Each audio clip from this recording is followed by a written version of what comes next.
Inilipat na ng Commission on Elections ang schedule ng eleksyon para sa mga barangay sa isla ng Bohol sa November 25.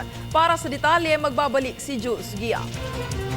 Inaprubahan na ng Commission on Elections o COMELEC ang bagong araw ng eleksyon sa mga barangay para sa isla ng Bohol. Ito ay gaganapin na sa ika-25 ng Nobyembre, isang Lunes. Ito ay base na rin sa COMELEC Resolution No. 9804 na pinirmahan itong Huwebes. Kaugnay ng pagbabagong ito ay pagbabago na rin ang election period para sa Bohol.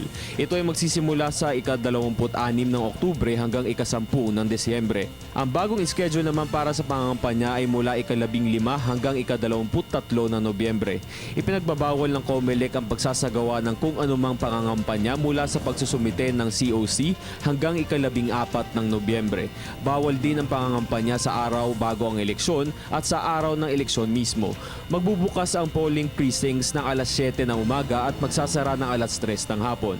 Ayon pa sa resolusyon, idinagdag ang ika-28 at ng Oktubre para sa pagfa-file ng Certificate of Candidacy sa Bohol. Kasabay nito ay inaasahan ng lahat ng mga kandidato na isumite ang kanilang Statements of Election Contribution and Expenditures o SOCE hanggang ika-26 ng Disyembre. Ayon kay COMELEC Chairman Sixto Brillante sa isang panayam, ang paglilipat ng schedule ng eleksyon para sa mga barangay sa Bohol ay magtitiyak na siguradong matibay ang lahat ng mga paaralang gagamitin sa eleksyon upang makapagbigay ng oras sa lahat ng mga mamamayan na ayusin ang kanilang mga nasirang tahanan at unti-unting manumbalik ang normal na daloy ng kanilang pamumuhay. Inaasahan din ng COMELEC ang matibay na kooperasyon ng mga local government units upang matiwasay na maimplementa ang barangay election sa isla ng Bohol ngayong ika-25 ng Nobyembre. Para sa Telebisyon ng Bayan, ako si Jules Gia.